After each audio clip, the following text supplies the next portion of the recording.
અને બહુ મોટો બિલ્ડર, મોટી મોટી બિલ્ડિંગો બનાવે, એમાં કડીઓ કામ કરે. હવે આ કડીએ એટલા વર્ષ કામ કર્યું સાહેબ, હવે તેનો બુઢાપો આવ્યો સાહેબ. અને સિમેન્ટ અંદર જાય શ્વાસની અંદર, એટલે શ્વાસ લેવાય નહીં, શ્વાસનો રોગ થઈ ગયો, કામ થાય નહીં કડિયાથી. અને કડિયાના ઘરે એક જુવાન દીકરો, એ થોડોક નોકરીએ લાગી ગયેલો આછી પાતળી. એટલે પછી કડિયાના દીકરાએ કીધું કે બાપુજી હવે તમે આ કડિયા કામ મૂકી દો અને હવે તમે આરામ કરો, હું તમને જોતા પૂરતા પૈસા આપીશ. એટલે એના બાપાએ કીધું કાંઈ વાંધો નહીં દીકરા, હું વાત કરું. એટલે જઈને એને બિલ્ડરને વાત કરી કે શેઠ હવે મારે આ કડિયા કામ મૂકી દેવું છે, મારથી થતું નથી, શ્વાસ ચડે છે, મારથી ઊભું રહેવાતું નથી, અને મેં ઘણા વર્ષ તમારા કામ કર્યું, હવે મારે મૂકી દેવું છે. એટલે જે એના બિલ્ડર હતા ને, શેઠ હતા ને, એને કીધું કાંઈ વાંધો નહીં, તમે મૂકી દેજો, પણ મને એક છેલ્લું મકાન બનાવી આપો.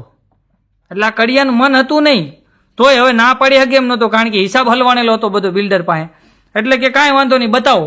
એટલે જગ્યા બતાવી, પાયા ખોદાણા, ચણતર કામ ચાલુ થયું, પણ આ કડિયાનું મન ન લાગે ચણતર કામની અંદર સાહેબ. ઈંટું મૂકતો જાય, બિલ્ડરને ગાયું દેતો જાય, આખી જિંદગી તોડવી નાખ્યો છે અને હજી મને છોડતો નથી.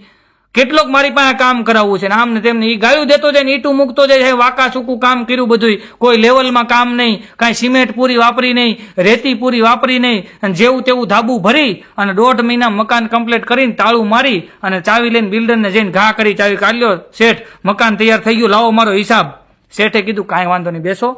બેહાર્યો કડિયાને, પછી ચા પાણી નાસ્તો કરાવ્યા, એનો હિસાબ કર્યો, હિસાબ બધો એને આપી દીધો. પછી બિલ્ડર હતો ને, એના હાથમાં હોનાની વીંટી પહેરી હતી, કાઢી અને કડિયાને પહેરાવી અને કીધું તે મારામાં એટલા વર્ષો કામ કર્યું, તારી આખી જિંદગી હોમી દીધી, એટલે મારા તરફથી આ એક યાદગીરી માટે ભેટ.